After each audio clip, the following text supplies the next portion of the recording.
So I want to welcome everybody, all of our participants, to NPQ's webinar this afternoon on reliability versus autonomy in nonprofit fundraising. I am actually thrilled to be able to present this. This is one of our most popular articles for now around 8 years, I think, which was originally written by Jon Pratt, who is our presenter today. And Jon leads the Minnesota Council of Nonprofits, but more than that, he is one of the more grounded and more brilliant thinkers on policy and practice for nonprofits in the country. He's definitely one of our go-to guys on many of those questions. So this is this particular session is one in a series that we're doing on understanding nonprofit business models.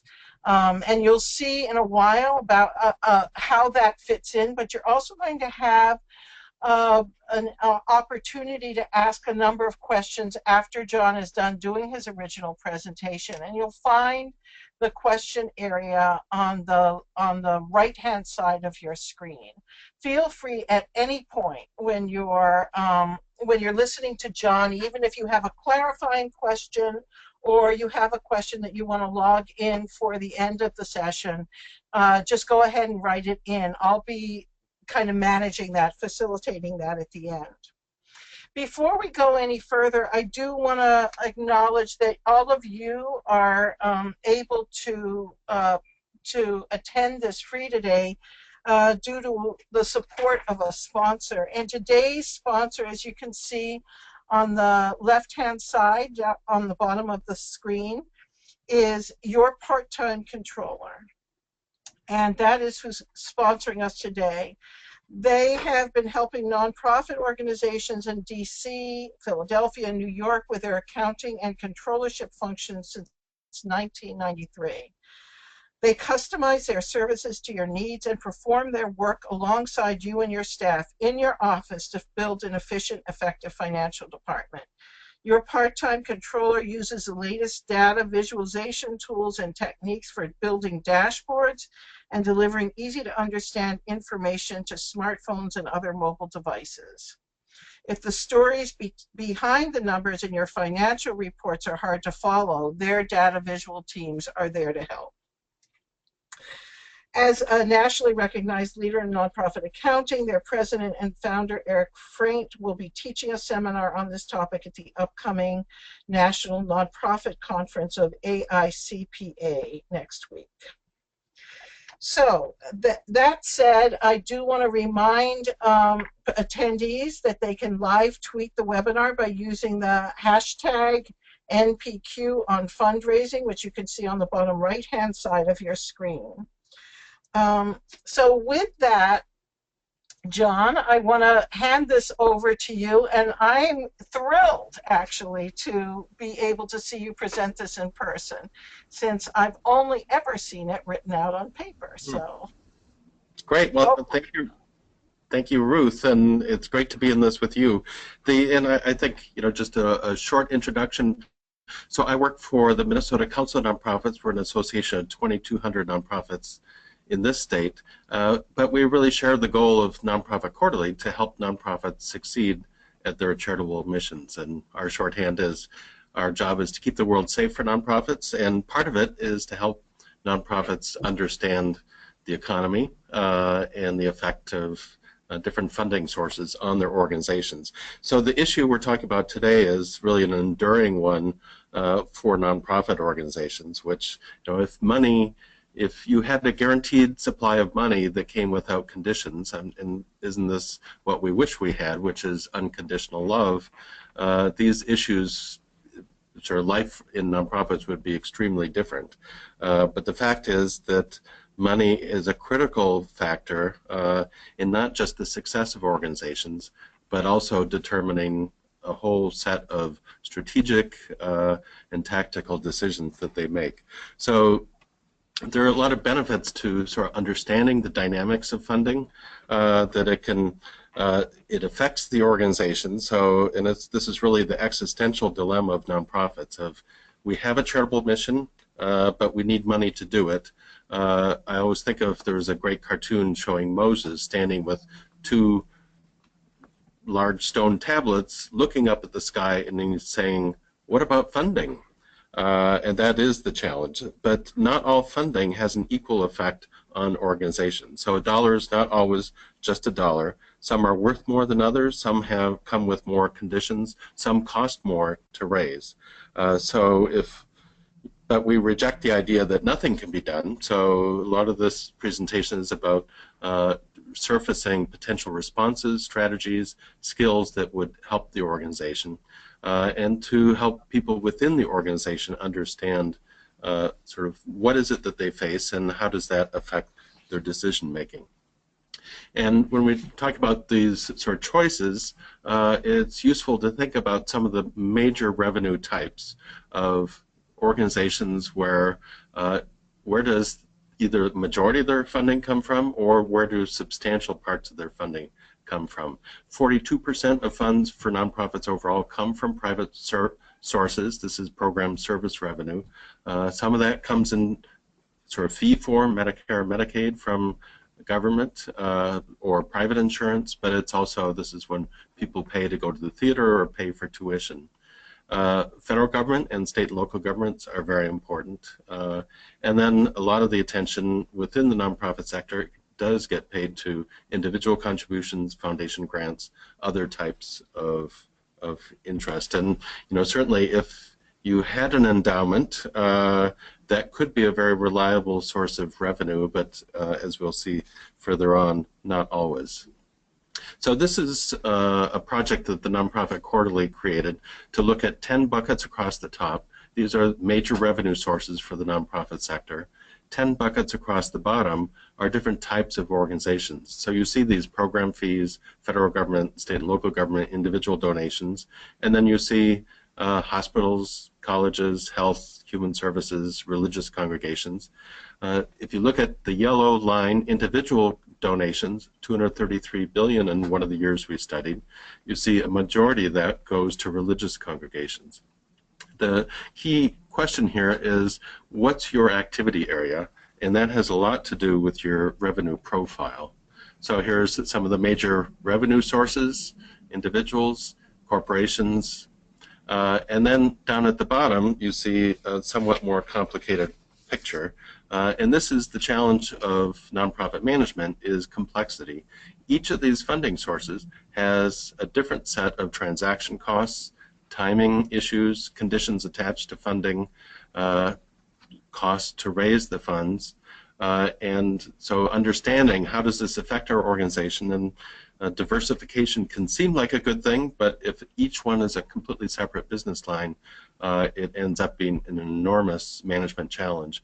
When people come to the nonprofit sector from the business world, this is often one of their epiphanies, is the funding is completely different, with a much, and even just the concept of restricted funding, which in the business world, they use their funds for the overall enterprise. They don't have to restrict funding for a particular activity.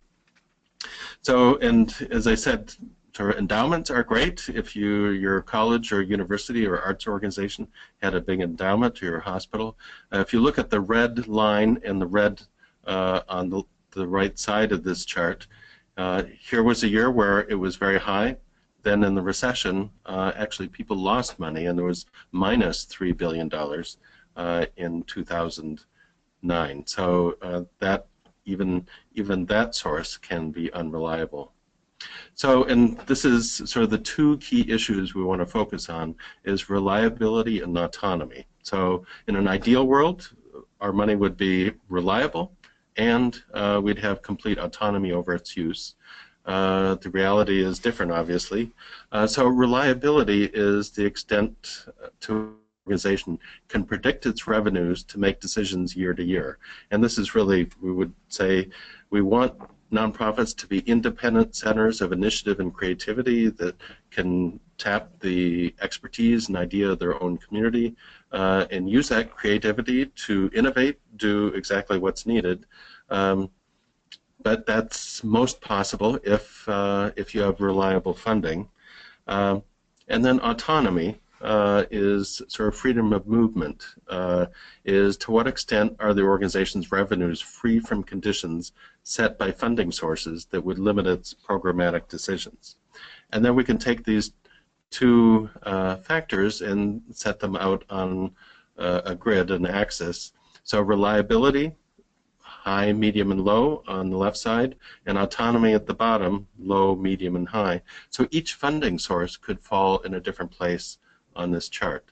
For example, government could be considered high reliability, and it is for many organizations, that government has the ability to compel contributions to itself, and it sort of is in most areas for the long haul, but it's low autonomy. In the old saying is, if you take the king's shilling, you do the king's bidding. Individual contributions, if I give your organization $50, you may wonder, will I give money next year? But over time, organizations get to know that individuals can be a reliable source in the aggregate, that 90% may return the next year. So if we plot many of the common funding sources on this kind of a grid, we can see they really range. Some are high reliability but low autonomy. Some are low autonomy and low reliability. So 85% of foundation grants are special project grants. These tend to be 1 to 3 years. 15% are operating grants, so that might be a preferred mode, but many foundations are not doing more in operating grants. Individual contributions in this schema placed as high reliability and high autonomy. There's another correlation, though, to especially the autonomy, is that high autonomy funding sources tend to be more expensive to raise. So more time is spent, it takes a longer time to build a base of individual contributions or memberships. Program service fees can be very valuable, but you have to satisfy the marketplace. Half of the dance tickets sold in the United States are for a single performance, the Nutcracker. So many dance companies have to do the Nutcracker as part of their program just to fill out their budget. So as you look at this, we can plot any individual organization. This is another way to look at it, of sort of high, medium, and low. So you could rate each funding source based on its reliability and its autonomy. You may have different experiences. So and some organizations have high reliability foundation partners, and some may have low reliability government partners. So it's possible, as you're sort of projecting, how does our organization face up in this? Feel free to adjust some of these ratings. So in the material, can we go back for just a second? And I'm sorry if I get in front of you, John, but you told me to do color commentary, right? Yes, absolutely. Yeah. Thank you. So I'm looking at the high reliability in United Way and government, and thinking about, for government, the poor people in Pennsylvania and Illinois this year. Yes. Who found themselves in a real pickle with the government actually not approving the budget overall, state government, and then many of the nonprofits actually waiting months and months and months to get any kind of reimbursement at all. So in the end, you might say that was high reliability, because assuming that they get the money at some point, which is a big assumption, but it's actually it's an incredibly dangerous trapdoor for people. And the same, in fact, has been true with the United Ways in some cases, because they will decide that they're going to change their funding mechanism or their funding style, and then completely disinvest from organizations they've been invested in for years. So what about that kind of dynamic? Because some of these high reliability things where you might say, well, let me invest most of my budget here. Yes. It could actually cause enormous problems for survival for some organizations. Absolutely. And I would say local conditions vary, so that Yeah. local knowledge is very important. I would agree with you that government and United Way have both become less reliable. And United Way has decided he wants to take on the role of sort of problem solver, community need assessor, strategist, and in many areas they're switching to 3-year grants and then RFPs and not having sort of member agencies so much as behaving more like a foundation. So, and just to, so on this next chart, you see this is a spreadsheet. So everyone on the call will receive 2 articles, a copy of the nonprofit economy map, the illustrated nonprofit economy, and this spreadsheet. So you could go into the spreadsheet and change how you code the reliability of United Way or government, based, to use your example, Ruth. So this is created so any organization can sort of plot their own or look at other similar organizations. So here's a sample of an organization. So where 30% of the revenue came from ongoing government contracts, 20% from United Way, 15% fees for service, 10% from foundation grants operating, and 25% foundation grants project. And then at the bottom in yellow, you see it gives them an overall reliability score and autonomy score. Here, a small number is better. So this particular organization scores fairly well on reliability, not so well on autonomy. And so we're going to be giving some examples of organizations and sort of how you cope with those issues. And that sort of what are the responses. So it's not that we can't do anything about sort of unreliable funding, and these are some of the management responses, which is, you know, keeping track of spreadsheets of cash flow, tracking what's changing, and understanding, you know, how are our revenue sources, what's our experience, making quick budget adjustments if you're one of these organizations that's riding the roller coaster, so you don't sort of build in losses that'll endanger the organization. Choosing to have low fixed costs, finding ways, you know, whether it's sort of donated office space or maybe using consultants or outsourcing.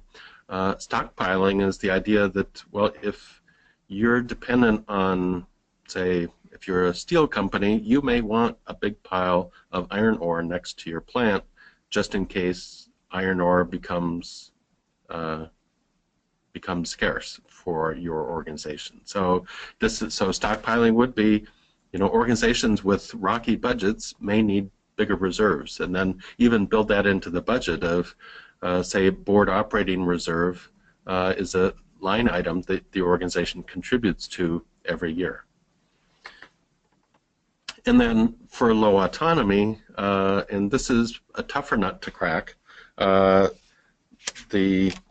low autonomy, it's often decisions the organization makes in accepting funds. So it could be having a gift acceptance policy. If it's dealing with government funders, it is understanding sort of the authorizing environment, the political environment that you're in, understanding sort of what the maneuvering room is. And that this is also where, if you're primarily government funded, investing in charitable fundraising may be expensive and not terribly efficient, but there may be special reasons to do it, and I'll talk about that more. And then one thing can be accepting your fate as a subcontractor, and in some organizations, if you're a nursing home, if you're a group home, and you're 96% government funded, you just need to accept that you have limited maneuvering room unless there's some amazing source of revenue for you.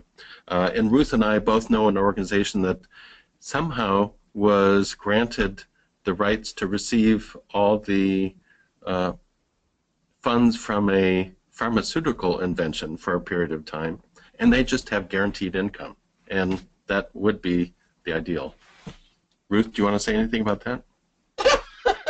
No, I would just say that that's everyone's dream, a big old playground with $10 million a year flowing in until someone invents the next stage of that medication. But yeah, I don't think that's probably achievable for most of us. Right. So the I would say the unreliability is easier to manage than the low autonomy, and this is something maybe we'll get to in the question answer, but the low autonomy is more political management. Not that it can be easily managed away, but it is a separate set of skills to handle that.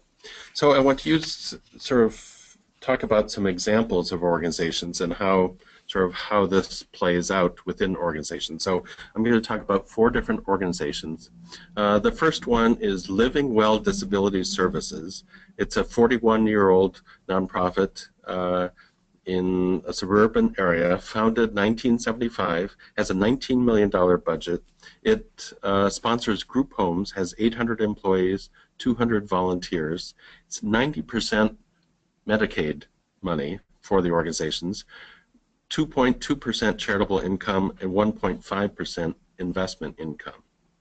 So basically 4% autonomous money, 96% low autonomy.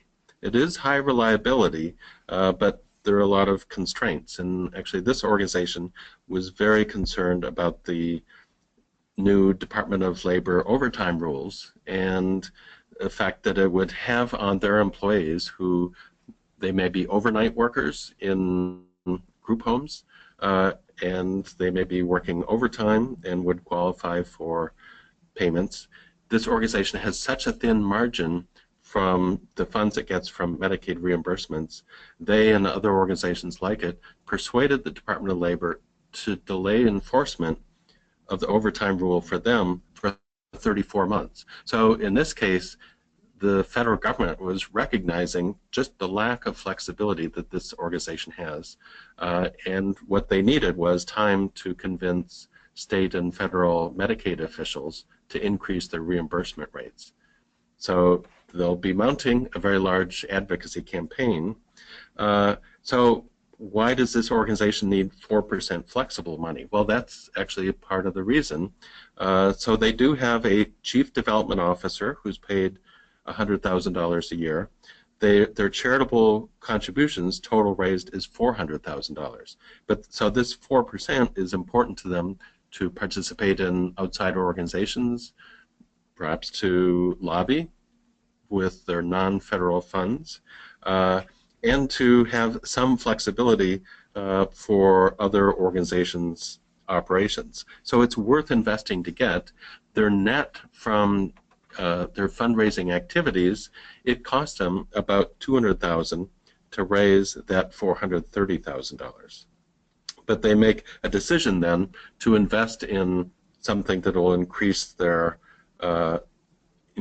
autonomy a tiny amount to at least get them in the game. So that's an example of a high reliability, low autonomy organization. And many of the very large organizations are in this situation. So the second example I'll use is, and I want to mention too, so you'll also be receiving a copy of the Reliability Autonomy article, and part of it shows a 8 nonprofit revenue archetypes and suggests potential both the management challenges and the management focus. So for this organization, which is high reliability, low autonomy, they need to pay attention to maintaining political relationships, compliance with reporting regimen, external standards of demonstrating results, tight eligibility requirements of who's receiving their services, and requires an ability to predict, track, and produce outcomes expected by funders. So they're really compliance-oriented in this situation.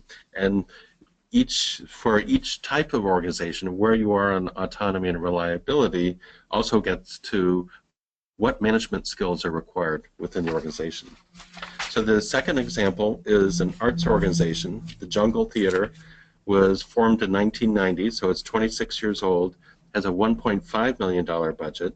36% comes from charitable contributions, 55% earned income from putting on performances, that's their ticket sales, 5% government funding. They have a 150-seat theater, 5 main stage productions each year. 75% of their seats end up getting sold, so it's a successful theater. They have $79,000 fundraising expense to raise $624,000. So pretty efficient fundraising campaign. It's well known, well respected. They would be in medium reliability and medium autonomy. So they need to pay attention to the marketplace. So they need to know what kinds of plays people want to see, and they really have to manage their reputation for being sort of a leading theater company. So it's maintenance of institutional reputation, maintaining knowledge of market needs and preferences, and they need visibility in both their primary market of theater goers and among philanthropy. They also get 5% from government. The third example is a smaller organization. The year in question was a $311,000 budget for ASER, Hispanic Advocacy and Community Empowerment through Research. So it's a public policy and sort of community building organization in Minneapolis. 62% foundation grants, 37% contract fees to conduct research, often with government agencies. It's an example of low reliability and low autonomy. So they have rocky finances. Kind of, if you look at their finances over time, it's a roller coaster. There are good years and tough years. They have donated office space. They use interns. They use vistas. Some organizations in this situation say, well, we just need a development director. That's what we need, someone who'd work full-time and just pound the lists and pound out the proposals. I would say this is relying primarily on foundation grants can be Dante's seventh circle of hell. It's the most difficult thing to manage because you have this low reliability and low autonomy. Key for these organizations is sponsor relationships and education, visibility in their field, project development and sequencing, and institutional reputation. So the question is frequently, what have you done lately? So paying a lot of attention to their outside relationship. So tough situation. The fourth example is an arts advocacy organization, Minnesota Citizens for the Arts, $486,000 a year budget. $476,000 comes from membership dues, and then $10,000 from an economic impact study. So they're an example of high reliability, high autonomy. They pay a lot of attention to the state legislature. They pay a lobbyist $130,000 a year. This organization helped pass a constitutional amendment for sort of increased funding for the environment and the arts. So 20% of this money goes to arts organizations in the state of Minnesota.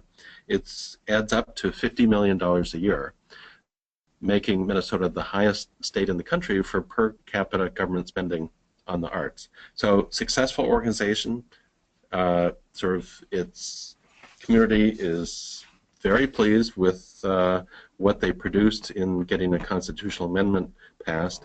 So here the management challenge is there are high expectations of transparency in a membership organization, member engagement and interactive communications, leadership development within their field, collection of dues, and then member politics. So this is actually a situation a lot of organizations would like to be in because they have such great maneuvering room, being high reliability, high autonomy.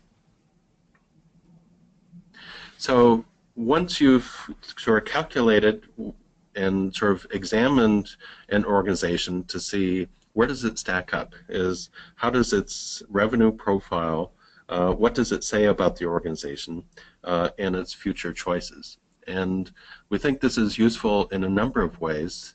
Sometimes in board meetings or staff meetings, people will say, well, are we going to raise enough money to break even this year? Well, with restricted funding, it's not that simple of a question. Sometimes staff members will say, well, if management wanted to do it, they could do it. Look, they have an endowment.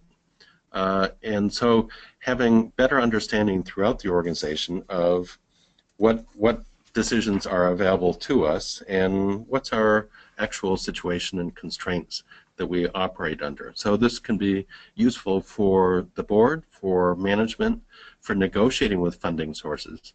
I remember talking with a foundation program officer, and I asked, well, what is it you believe happens at the end of a special project? So your foundation has funded this organization for 3 years to try out this new initiative. What happens at the end of that? And the response was, well, they believe that the organization at that point would evaluate, was it a major success? Was this really something we want to continue? Or was it good to have tried out but not something necessarily that is better than other activities? And that if it did prove to be better than other activities, then the organization would just discontinue those other activities and freeing up that money to use for this new initiative, which was more effective. Well, that presumes that the other activities aren't also tied to a funding source. In other words, those activities are either generating earned income or they come from a funding source that has conditions. So you can't just discontinue the children's program and rededicate that funding to the senior program if the funding for the children's program is only for that purpose. So helping sort of board members and supporters of the organization and even funding partners understand this can be useful over time to help the organization both chart its own course, but also have others understand why the organization behaves in the way it does. So these are the 4 resources that will be sent out after this call. And then, Ruth, I think we have time for questions and comments. Definitely. So other people should continue to submit questions as we go forward. But I want to just raise one example myself that many of our participants may at this point be familiar with, which is the demise of FEGS in New York. Enormous organization, $250 million organization that had grown really, really quickly. And it had grown its government grants. As it grew historically, it had grown with some portion of funding from other sources, fundraising, that would, kind of exist on top of its government grants. As it began to grow more quickly, the growth of the government money outpaced the growth of the private money significantly. And at some point, that all imploded. And this is where understanding what it is that you need in terms of flexibility and autonomy and the ability to kind of make it over significant periods of turmoil. Actually, if you pay attention to the design, you actually can design what your fundraising scheme is. If you don't pay attention to it, you're taking the organization's life in your hands. But can you talk a little bit about why that kind of scheme was formula for failure? Well, I think certainly the reason organizations accept government funding is to do more of their work, the organization's work. So on the front end, it can seem like, well, these are the only entities that have devoted this much resources to what it is we do. So on the front end, it always seems like we can make this work, and look what's possible. I think that in some ways, on the charitable side, we talk about gift acceptance policy. So you don't, if someone offers you a vacant lot that used to be a gas station and had sort of gasoline storage underneath, you don't automatically accept it without looking underneath the land and knowing that you may be taking on other obligations. I think in the government funding area, it varies by type of activity, and and there can be pressure from government sources too. We want you to ramp up, we want you to get big, and kind of a all or nothing pressure, which then can set up an organization to be start losing control of their own activities, since so many requirements come with those funds. Right. And I think, in the case of, of course, all of these contracting practices are specific to the state, but in the case of FEGs, getting out of a contract was a heavy load for them, because they had to pay to get out of not only the contract, but a number of commitments that they had made, and that in and of itself put the organization at serious risk, was one of the things that was cited.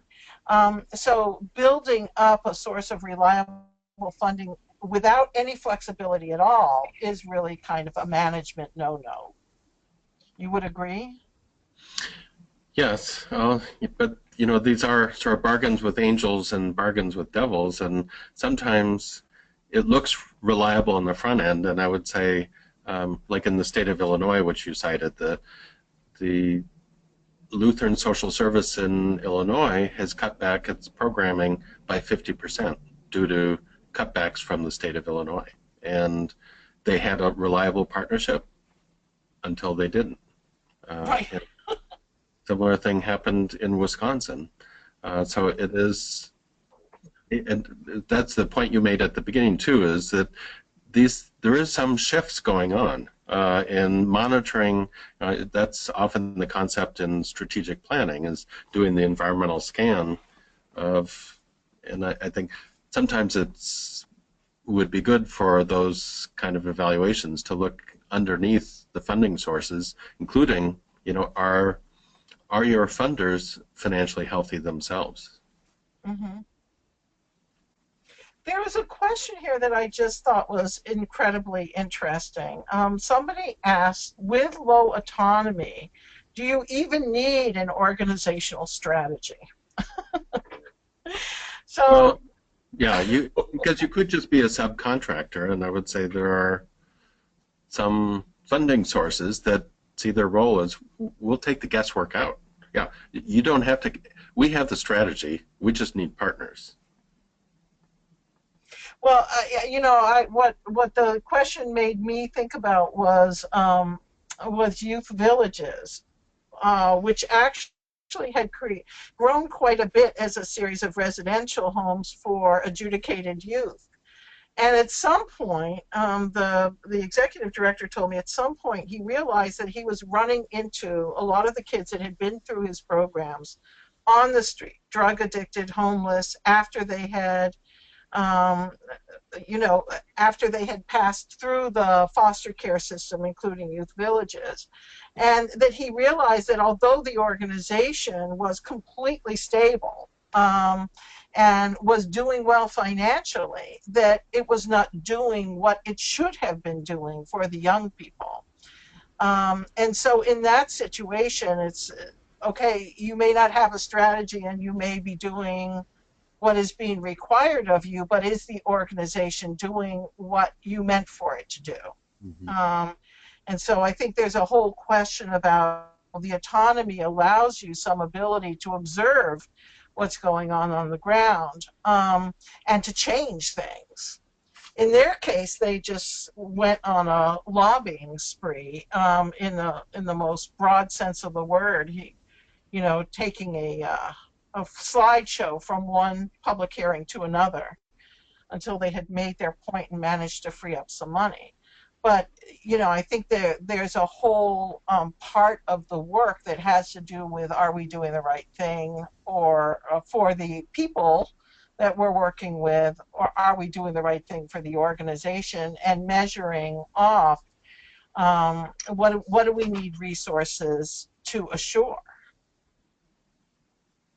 Yeah, this is like the old joke of the operation was a success, but the patient died.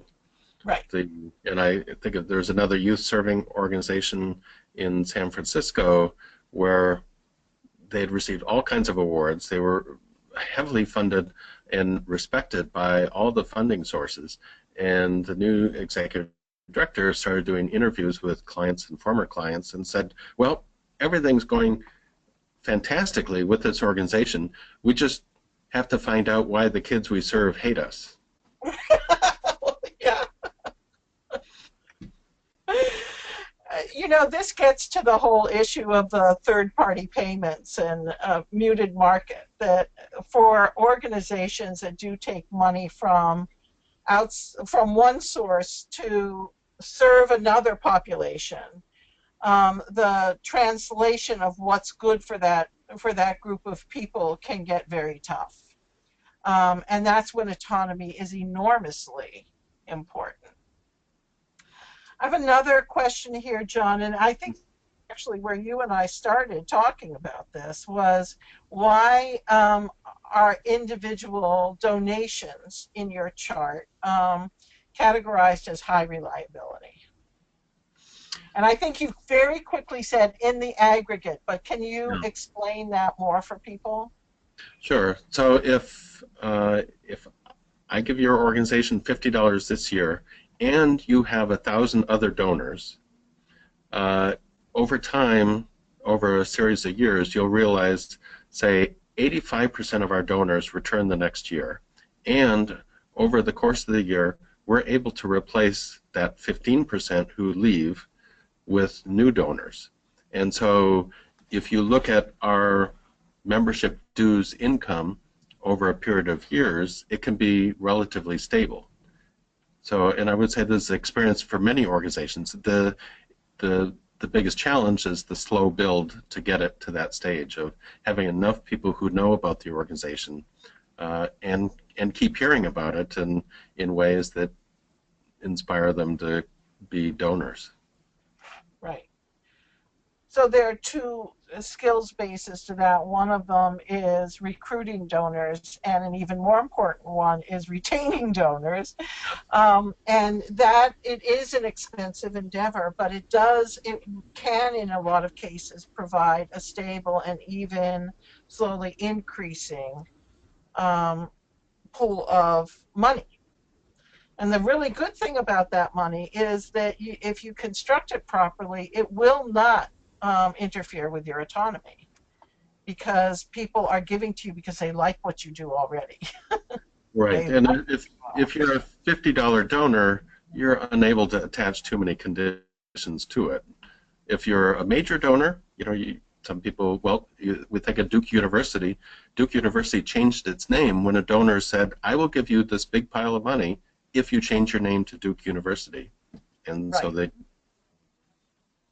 And that's, it's actually another question that somebody asked is, why do you put major donor gifts in a different place on your matrix? Can we go back to the matrix? In a different place on the matrix than other individual donations? Sure. Again, this can be... your experience can vary. So major donors often do have ideas of what they want to do with their money or how it could make the biggest impact. So they certainly could just write a general check to the organization. But if you look at some sort of major donor lists, often they're the people who say, I'd like to contribute a wing of the building, and here's the way I think it should be. Or I would like to be very generous, but perhaps I'd like to be on a committee. or even on the board of the organization, that they can, and there are organizations that spend a lot of time trying to find out what major donors are interested in. And I think, this is, in some ways the same sort of gift acceptance and sort of screening decisions over which money do we accept and which money don't we accept comes into play of, nonprofits don't just want to be subcontractors. They're supposed to be independent and purely for exempt purposes.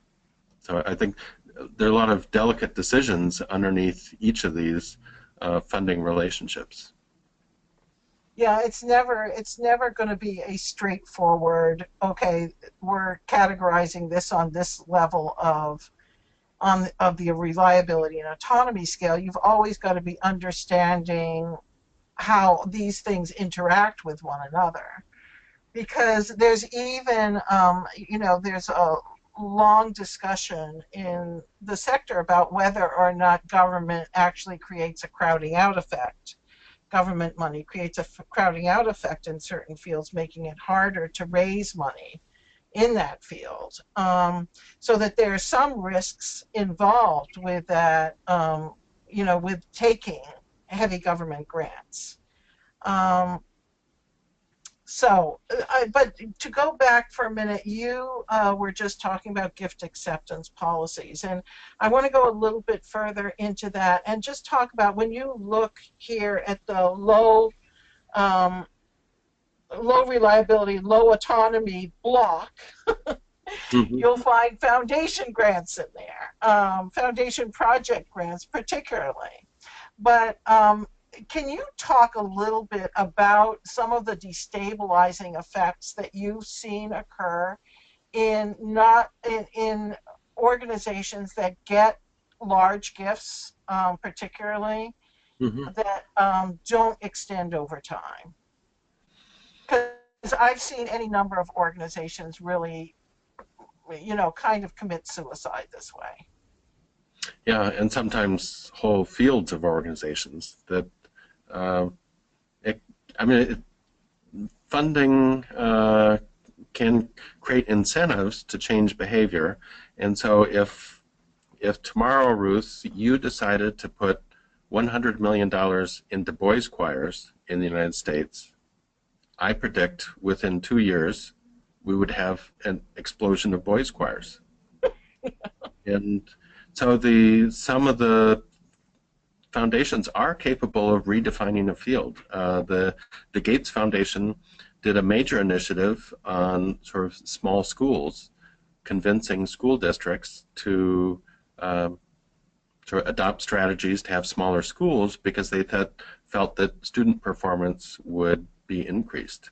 Well, ultimately the foundation decided, well, I guess maybe we weren't right about that, so we're going to stop doing that. Of course, they induced other organizations to change their position. So there are a lot more small schools in response to sort of those incentives of funding. Right. So because it is not necessarily enough supporters to sustain the field. Right. And it can be, there could be other sort of those gift acceptance policies. The National Education Association accepted about $6 million from the Gates Foundation over the last 20 years to fund sort of education projects they had. They recently decided to stop accepting money from Gates, not so much because the conditions were so onerous, but that their own members were suspicious of who was calling the shots. And so I think that part of the autonomy issue is, do others see you as autonomous? And is that important to your organization to not be seen as merely carrying out the activities of some other entity? Right. So can you talk a little bit about what goes into a gift acceptance policy? What should that conversation include? Well, actually, a number of them now are including bad boy clauses. So if you accept money for a building and we agree to put your name on it, we reserve the right to take your name off it if in any way it is embarrassing to us. Minnesota had a Ponzi scheme, Tom Petters, who donated $3 million to University of Ohio at Miami for corporate ethics center. And obviously they decided this did not look good to have someone in federal prison on the outside of our building, which is promoting ethics. So the gift acceptance, it could be everything from, is there anything, to study the gift to make sure it's consistent with the organization's mission, that they feel that wouldn't violate any commitments the organization has, that it's realistic, that it's not putting the organization in jeopardy. And I think there are a lot of sort of sample policies available online. Mm-hmm. So if you, we had a question very early on as people were signing up for the webinar, and I wonder if you would repeat that question, Jon, and bring it on home here in terms of talking to people about how to get out of some of these trick bags that we get ourselves in. Well, I guess, one question could be, and I don't have access to the question here, but the question was basically, we are so dependent on government grants that we cannot possibly, that I am having a hard time attracting any donors at all to our organization.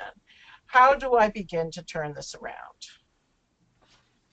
Well, this is what people will be struggling with. I know our funding sources, that we do not have the right mix, that we are unstable, or that we are driven by other people's ideas and not the ideas of our community, that one or the others of those, or both, in terms of reliability and autonomy. But how do people begin to figure out how to turn those traps around? Well, this is where sort of investing in alternative funding sources. So if you're primarily government funded, identifying what are the other realistic sources for your organization. And a key thing is, it's unlikely you're going to be an absolute outlier. So within your activity area and within your geographic area, how are other organizations like your organization financed? It's pretty likely that you're going to have a similar profile of revenue sources. But there may be outliers in other states that have some good ideas. The Ice Bucket Challenge was something that came out of the blue, and it was short-lived. So there can be sort of special things that occur, but I think for the most part, it's not easy to change your spots or change your revenue profile. In the first example I cited, organization that's 96% government funded, if you look at their annual report, they do have 4 pages of individual donors. And so they work hard at that. They invest a lot of money in it, and I think they've gotten it to 4%. So having a bigger change, another option actually is just shrinking the organization. Maybe that funding source is just outweighing the others, and parts of it are not as consistent with our mission or the direction we want to have as we thought. Right.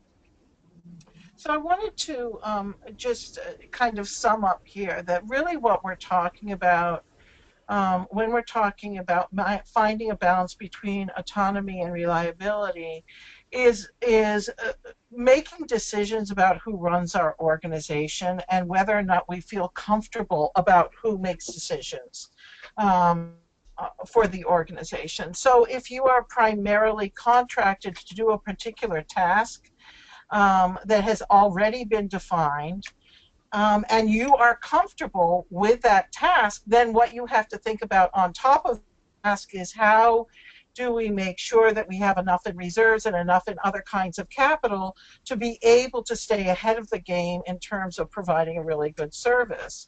On the other hand, being beholden to the government may be the last thing you want to do because you are challenging the government.